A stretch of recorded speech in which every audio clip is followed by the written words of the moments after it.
Sup everyone, I'm making this video because there have been some confusion between rekordbox 5 and rekordbox 6 if rekordbox 6 overrides that version. So I'm trying to run rekordbox version 5 now, and you'd see that by the little icon there. There is a little icon change between 5 and 6.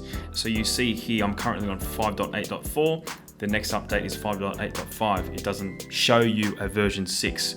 So basically, like I said before, version 6 does not override version 5. So you can basically have both version 5 and 6 on your Mac or PC simultaneously. So what you got to do is simply head over to download on the rekordbox website, which is up to date as you can see, and then install it from there.